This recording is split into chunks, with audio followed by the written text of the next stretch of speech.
नमस्कार, स्वागत है आपका थिंक 360 में। मैं हूं लोकेंद्र किलानौत और जिस तारीख का इंतजार था 11 जून, सचिन पायलट कोई बड़ा ऐलान कर सकते हैं, वो तारीख आज खत्म होने को है। लेकिन राजस्थान की सियासत में आज कोई बड़ी घटना, जिस घटना का इंतजार राजस्थान की मीडिया में जिसकी लगातार चर्चा थी, वैसा कुछ देखने को नहीं मिला। लेकिन बहुत कुछ संकेत आज सचिन पायलट ने अपनी दौसा यात्रा के दौरान दे दिए हैं और इसका मतलब यह है कि राजस्थान में जो सीज फायर रुका था वो एक बार फिर से होने की संभावनाएं बन रही हैं। सचिन पायलट ने स्पष्ट कहा कि वो किसी भी सूरत में समझौता नहीं करेंगे। चर्चा करेंगे वरिष्ठ पत्रकार और राजनीतिक विश्लेषक प्रदीप विदावत के साथ में। प्रदीप जी, कोई बड़ा ऐलान तो नहीं हुआ, लेकिन सचिन पायलट ने बड़े मैसेज दिए हैं आज सिलसिलेवार। देखिए, वो जिस मुद्दे को लेके उन्होंने पहली प्रेस कॉन्फ्रेंस की थी कि 11 अप्रैल को वो अनशन करने वाले हैं, उससे 2 दिन पहले जब प्रेस कॉन्फ्रेंस की थी तो उस वक्त उन्होंने क्लियर कर दिया था कि ये जो माहौल रहेगा वो इसी हिसाब से चलेगा। सचिन पायलट ने ये आपकी जो रही यात्रा, जिसमें एक कहा था युवाओं के पैरों की छालों की कसम, फिर 29 मई को जो बैठक हुई आला कमान के साथ में, उसके बाद भी उन्होंने कमिटमेंट पे, आज भी उन्होंने कमिटमेंट को दोहराया है कि भ्रष्टाचार और युवाओं के मुद्दों पे वो कतई पीछे नहीं हटेंगे। लेकिन एक खबर कल राष्ट्रदूत में छपी थी, उसके बाद हमारे वरिष्ठ साथी शिवपाल सत्तावत जी ने भी जिक्र किया कि पायलट अगर पार्टी बनाएंगे भी तो वो फैसला दौसा में नहीं होगा।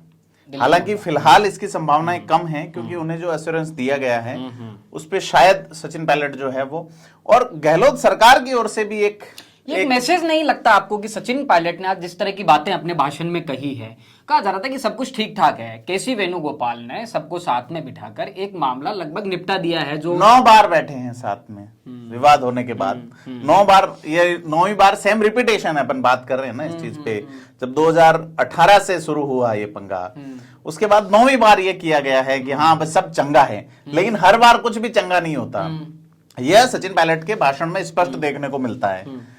आप ये देखिए कि किस तरह से आज सरकार के कुछ मंत्री पहुंचे हैं, प्रसादी लाल मीणा पहुंचे, ममता भूपेश पहुंची, प्रताप सिंह खजरियावास पहुंचे, वहां पे राजेंद्र गुड्डा पहुंचे। राजेंद्र गुड्डा शुरू से रहे हैं। उसके अलावा एक मिनिस्टर जो परिवहन मामलों के हैं, ब्रजेंद्र ओढ़ा, वो पहुंचे। तमाम एमएलएज और जो पायलट गुट के हैं वो लोग पहुंचे हैं वहां पे, और उन्होंने सीधे तौर पर ये मैसेज देने की कोशिश की है कि सचिन पायलट और सरकार अब एक राह पे हैं और गहलोत सरकार को रिपीट करना नहीं पा रहा है ना। उन्होंने तो स्पष्ट अपने भाषण में स्पष्ट कर दिया। उन्होंने जो अशोक गहलोत का जो कमेंट था, मानसिक दिवालियापन, जी बिल्कुल, वो अशोक गहलोत पे हमला करने से हर बार नहीं चूक रहे। उन्होंने क्लियर कहा है नरेंद्र मोदी। मुद्दा यह है कि आला कमान का फेलियर है प्रदीप जी। आला कमान अभी कितने दिन पहले की बात है, आला कमान दोनों नेताओं को बिठाता है, टेबल पर साथ में बिठाता है, सब कुछ ठीक चल रहा है, मिलकर चुनाव लड़ेंगे। 5 दिन बीते नहीं, मैं तो वही खिलौना लूंगा, मचल गया दीना का लाल। ऐसा नहीं है। आपने अगर एक दिन पहले जब हमारा जिक्र हुआ था श्रीपाल जी के साथ में, तो उन्होंने कहा था कि कमजोर आला कमान मजबूत छत्रप पैदा करता है ना। तो ये स्थिति है। आला कमान अशोक गहलोत के सामने इतना बौना और कमजोर है फिलहाल कि वो कोई फैसला लेने, और वो एक टाइम गेन कर रहा है कि किस तरह तक चुनाव तक माहौल बन जाए, किस तरह सर्वे करवा के एक फील गुड वाला माहौल कर लिया जाए। तो ये कोशिश चल रही है। सचिन पायलट बड़ा फूंक के कदम रख रहे हैं। आज उन्होंने जिस तरह से मैच्योर स्पीच दिया है, उन्होंने कहा मैं कोई पॉलिटिक्स नहीं करूंगा, लेकिन मन की बातें उन्होंने कह दी। उन्होंने किसी का नाम लिए बिना केंद्र सरकार पे भी निशाना साधा है, और दूसरा जो निशाना साधा गया है वो आला कमान या पार्टी लाइन के अगेंस्ट नहीं है। भाषा तो बिल्कुल ही नहीं बदली सचिन पायलट की। इससे पहले जो तरीका उनका जवाब देने का, देखिए उसको पॉलिटिकली देखिए कि उनकी भाषा अगेंस्ट द पार्टी लाइन बिल्कुल भी नहीं है, अगेंस्ट द आला कमान बिल्कुल नहीं है। तो जैसे अशोक गहलोत ने माफी मांगी थी, आपने देखा होगा सितंबर की घटना के बाद में, जब वहां जाके बिना शर्त माफी मांगी, मैंने सॉरी फील किया, और उसमें आप ये कहिए, उन्होंने कहा कि मैं पास नहीं करवा पाया। किन की वजह से? जिनकी वजह से नहीं करवा पाए उनके खिलाफ आज तक कोई कार्रवाई नहीं की गई है। कांग्रेस जो फील गुड फील कर रही है वो आगे जाके बड़ी बुरी स्थिति में फंसने वाला है, क्योंकि आपसी जूतम बाजार थमने का नाम नहीं ले रही है। कुट रहे हैं। अजमेर में आपने देखा होगा, जूते चल गए। एक्चुअल कांग्रेस की फिलहाल जो कार्यकर्ता जो वोट लाता है, चुनाव जिताता है, उसकी बानगी है अजमेर वाला जो प्रकरण है। ऐसा सभी जगह है। सिरोही के जिलाध्यक्ष एक पत्र लिखते हैं, उन्होंने प्रसादी लाल मीणा और मुख्यमंत्री के सलाहकार संयम लोढ़ा पे गंभीर आरोप लगाए हैं। सैम लोढ़ा जो कि निर्दलीय सिरोही जिलाध्यक्ष जीवाराम के खिलाफ ही चुनाव लड़के जीते थे। हाँ। संगठन अभी तक कुछ खड़ा नहीं कर पाया है माहौल। तो सचिन पायलट का आज का जो स्पीच है वो क्लियरली ये कहता है कि वो अपने पिता की राह पर हैं। वो समझौता जो है वो अपने उनका जो अंदर के भाव हैं उसके आधार पे करेंगे। क्या तय होगा ये सारा आगे देखने को मिलेगा। तो ये जो आप देख रहे हैं कि आग बुझ गई है, छोटे से इवेंट में जो उमड़ने वाली भीड़ है वो मैसेज क्या दे रही है कि सचिन पायलट जो करेंगे जनता साथ है। देखिए कोई मैसेज नहीं था, कोई कैंपेन नहीं था। हम जब दौसा गए थे पर 2-3 दिन पहले की बात है, तो हमने वहां जाकर लोगों से बातचीत की। उससे पहले ऐसी चर्चाएं थी कुछ बड़ा होने वाला है, कुछ बड़ा होने वाला है। हमने लोकल स्तर पर जब ये राष्ट्रदूत में खबर थी कि गहलोत खेमे के लोग कुछ ऐसी कोशिश कर रहे हैं कि सचिन पायलट हमने लोकल स्तर पर वहां मालूम किया था कि तैयारियां क्या है। वहां हमने देखा कि 200 लोगों का एक टेंट लगाया हुआ है। वहां पर एक बिल्कुल कोई चर्चा नहीं है। वहां के गांव वालों से हमने बात की कि इस तरह का सचिन पायलट टीम की तरफ से कोई मैसेज नहीं है। और हर साल गुर्जर समाज छात्रावास में कार्यक्रम था और वहां पे तैयारियां भी थी और ये राजेश पायलट की प्रतिमा का अनावरण का कार्यक्रम था। तो कार्यक्रम तो बड़ा होना था निश्चित तौर पर। ये कार्यक्रम हर साल होता है, इस बार बड़ा होना था। प्रतिमा का अनावरण हर साल नहीं होता। तो ये होना था इवेंट और ये इवेंट उसी तरीके से हुआ। इसमें सचिन पायलट उन्होंने 2-3 बातें जो बड़ी कही है। एक तो ये कि मैंने कभी किसी का अपमान नहीं किया।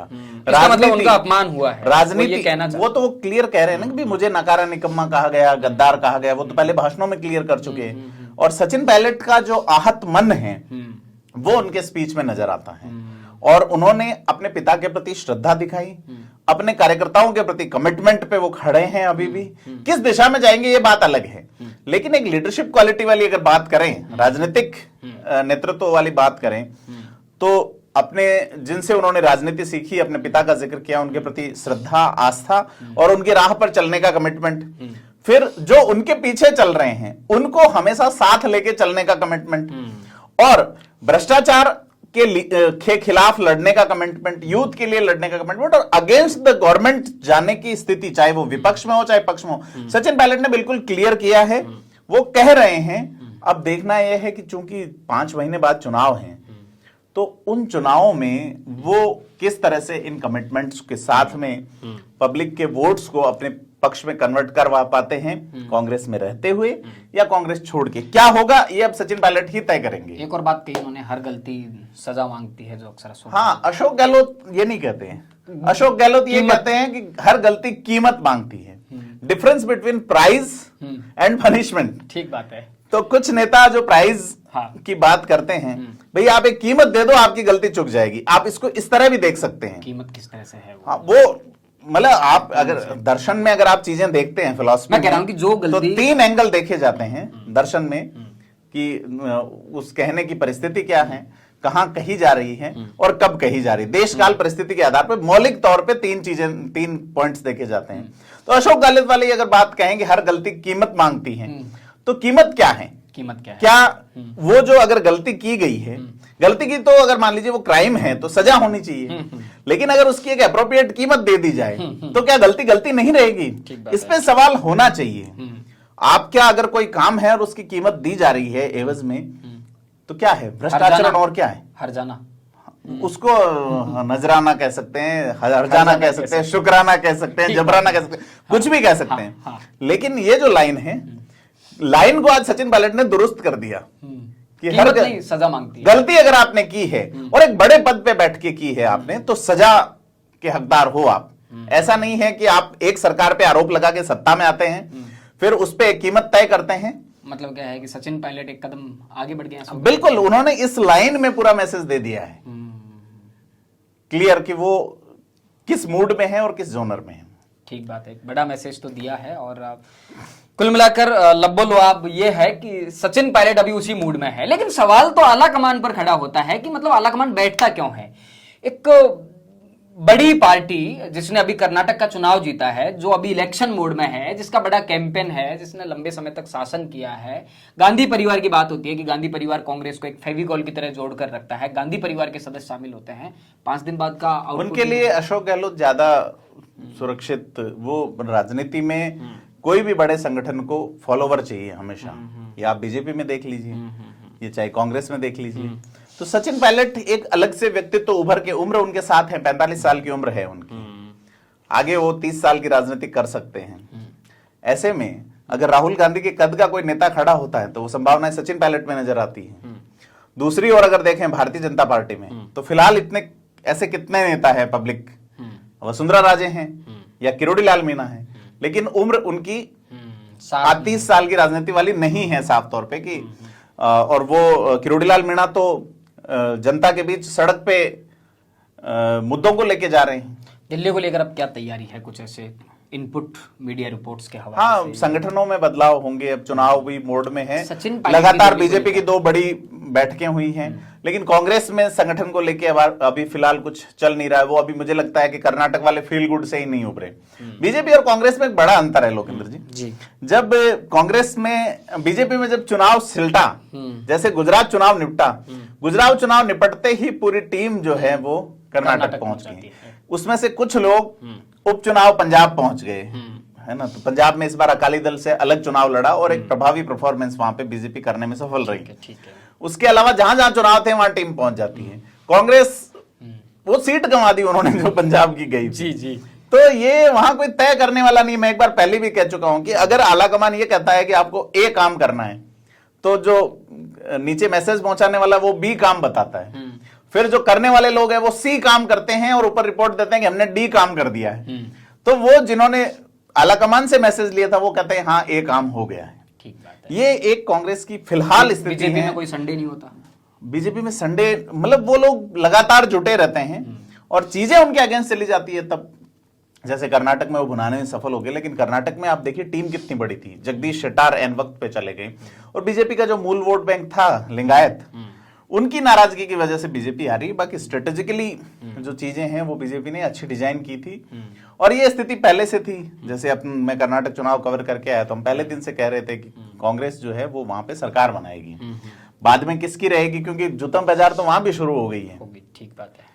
अशोक गहलोत जो है वो बैठ नहीं रहे, बागड़ के दौरे पे हैं अभी। बिल्कुल बैठ नहीं रहे हैं और लगातार अपने, उनको कोई फर्क नहीं पड़ रहा ईडी वाले इश्यू से, और वो लगातार अपने काम में। महंगाई राहत कैंप, महंगाई राहत हम लोगों से बात कर रहे हैं, रोडवेज में भी बात कर रहे हैं, जो लोग महंगाई राहत कैंप में जा रहे हैं। मोटा माटी लोगों का जो व्यू आया है हमारे सामने कि जो काम ई मित्र पर आसानी से हो सकता था और ई मित्र एक्चुअल में ज्यादातर लोग ये कह रहे हैं कि मॉडिफिकेशन ऑफ स्कीम्स है। पुरानी स्कीम्स वो है ना कि हम लोगों को समझ सको तो समझो दिल भर जानी, कभी नए पैकेट में तुमको बेचें चीज पुरानी। ठीक है। तो ये ज्यादातर वो चीजें हैं। कलर बदला है गुलाबी, है ना। और आज ये आ गया कि आप एक जन आधार कार्ड पे एक ही बिजली का कनेक्शन ले सकते हो। तो देखना है कि जो इतने लाख कनेक्शन बताए जा रहे हैं, उस गोविंद सिंह डोटासरा तो ये कह चुके कि साहब कंप्लीट बिजली फ्री मिलेगी। 40 लाख मोबाइल पहले दौर में बांटने की बात है। 40 लाख मोबाइल थोड़े नहीं होते। अगर 40 लाख मोबाइल आप बिना बजट में प्रावधान किए बांटेंगे तो इसे क्या कहा जाएगा? सरकार किस तरह से मैनेज करेगी? बजट में कोई प्रावधान नहीं, ऐसी खबरें आ रही हैं। इसके अलावा जब सीएम वहां थे शेखावाटी में, तो आपने देखा होगा कोई महिला बोल नहीं चाह रही और पुलिस वाले उनका मुंह बंद कर रहे हैं। तो कुछ हकीकतें यह भी हैं। तो दूसरे पक्ष पे भी सरकार को ध्यान देना चाहिए और तभी फील गुड हो पाएगा। बागड़ की जो 25 सीटें हैं, बड़ा सिरदर्द बनी हुई है बागड़। 28 सीटों में से 25 जो है वो एसटी की सीटें, उनमें 10 अभी कांग्रेस के पास है, 2 बीटीपी के पास है, निर्दलीय भी है वहां पे। तो ये कुल मिला के देखना है कि 25 सीटें जो कि एसटी की है, बागड़ के अलावा भी है। टोटल सीटें एसटी की 25 है, 34 एससी की सीटें हैं, 69 सीटें राजस्थान में रिजर्व है।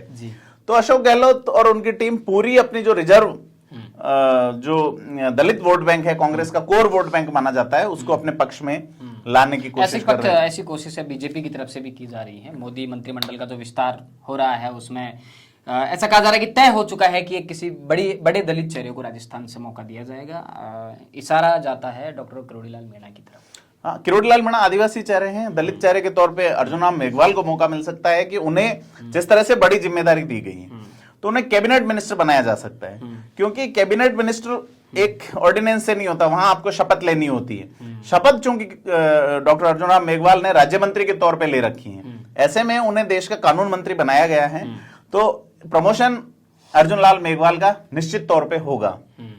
किरोड़ीलाल मीणा को भी लेके भी ये है कि वो एक बड़ी भूमिका में आएंगे निश्चित तौर पे, क्योंकि जिस तरह से वो काम करते हैं तो वो डिजर्व करते हैं एक बड़ी भूमिका। और ऐसा नहीं, उनके पास अलग जाति वर्ग की एक पूरी टीम है। जिस तरह से आप देखिए कि उनके लिए कौन काम कर रहा है, जिन्होंने जितेंद्र सिंह मकराना ने उनके लिए ईडी में फाइल की चीजें, और अभी तो 13 तारीख बाकी है किरोड़ीलाल मीणा की, क्या होता है, बीजेपी भी प्रदर्शन कर रही है। तो ईडी वाला मुद्दा जो ज्यादातर राजस्थान के अखबार और मीडिया पी गए छोटे छोटे कॉलम्स में खबरें निपटा के, वो अब कवर करना ही पड़ेगा, क्योंकि उसमें बीजेपी निश्चित तौर पे आ रही है। तो देखना यह है कि आगे क्या। किरोड़ीलाल मीणा के बारे में तो ये कहा भी जाता है कि खबर बनवाना उन्हें आता है, उनके पीछे इतना एक्सपीरियंस है, वो कोई ऐसा मूवमेंट कर देते हैं कि नहीं, एक खबर बनवाना तो ये होता है कि आप डेस्क पे खबर बनवा लें बैठ के, कुछ नहीं हुआ। किरोड़ीलाल मीणा एक्ट करते हैं, फील्ड में जाते हैं, माहौल खड़ा करते हैं, भीड़ आती है। हनुमान बेनीवाल, हाँ, आप ये देखिए कि उनके कुछ स्पीचेस अभी हुए तो वसुंधरा राजे पे एक बार फिर से हमलावर है, और जो टिप्पणी है वो ठीक नहीं है। इस तरह की टिप्पणियों से उन्हें बचना चाहिए, क्योंकि हनुमान बेनीवाल का कद अब बड़ा हो रहा है। एक भीड़, एक लोग, एक माहौल उनके पीछे जुट रहा है, और मीडिया में भी कुछ उनके पक्ष में दूसरा ये भी है कि हनुमान बेनीवाल अपनी इमेज बदलने की भी लगातार कोशिश कर रहे हैं। उनकी राजनीति शुरू होती है, इमेज तो उनकी राजनीति जो शुरू होती है, खाटी जाट नेता, एक लठेत जाट नेता। देखिए वो जिस इलाके से आते हैं वहां नाथुराम बाबा इसी तरीके से लेकिन बात कर रहे हैं। सांसद बनने के बाद में आप हनुमान बेनीवाल की स्टाइल, उनकी जनता वही पसंद करती है। राजेंद्र सिंह हुड्डा, किसान नेता के तौर पर पहचानना पसंद करते हैं। नहीं, वो अगर एक्सपांशन करना चाहते हैं तो बिल्कुल करेंगे। पहले उन्हें जाट नेता होने से दिक्कत नहीं थी, उस तरह की बातें वो करते थे, एंटी राजपूत पॉलिटिक्स, इस तरह के उनके बयान थे। अब उसके बाद में वो धीरे धीरे अपनी जो इमेज की, एंटी राजपूत उनके बयान कभी नहीं रहे हनुमान बेनीवाल के। कुछ जो जागीरदार उनके सामने चुनाव लड़ते रहे, भले ही वो खिमसर वाले रहे हों, उनको लेके और प्रभावशाली जो भी रहा है उनके खिलाफ हनुमान बेनीवाल मुखरता से बोले हैं। लेकिन यह है कि हनुमान बेनीवाल की कई चीजों पे चुप्पी भी रही, डांगावास कांड में देख लो, या बहुत सारी चीजों में। तो यह है कि इस बार जैसे जाट महासम्मेलन हुआ, महाकुंभ हुआ, उसमें आए भी नहीं, हनुमान बेनीवाल को नहीं बुलाया गया। ठीक बात है, लेकिन उसका क्रेडिट उन्होंने जंतर मंतर से ले लिया जी। तो ये वाले मुद्दे को हनुमान बेनीवाल को इग्नोर नहीं किया जा सकता इस विधानसभा। बीजेपी में बड़े बदलावों की आहट है, बिल्कुल। उसके बीच में वसुंधरा राजे, बाकी के जो छत्रप, अभी बीजेपी में 2-3 दौर की अलग अलग मीटिंगें हो चुकी है दिल्ली में। तो राजस्थान में काफी लोगों को बहुत कुछ मिलने वाला है, बहुत बड़ी बड़ी जिम्मेदारियां मिलने वाली हैं। तो ये अब आलाकमान ही तय करेगा कि कौन होगा, क्योंकि बीच में देवेंद्र फडणवीस का नाम चल रहा था, फिर नाम आया केशव प्रसाद मौर्य का। तो देखना है कि राजस्थान का प्रभारी किसे बनाया जाता है, क्या अरुण सिंह को बदला जाएगा, ये सारी चीजें, क्योंकि एक कास्ट मैनेजमेंट बीजेपी करना चाह रही है। ठीक बात है। बहुत सारे मुद्दों पर आज हमने चर्चा की वरिष्ठ पत्रकार और राजनीतिक विश्लेषक प्रदीप बिदावत के साथ। कल जैसे ही राजस्थान की सियासत का मौसम बदलेगा आपके साथ चर्चा में फिर जुड़ेंगे, तब तक बने रहिए थिंक 360 के साथ। धन्यवाद।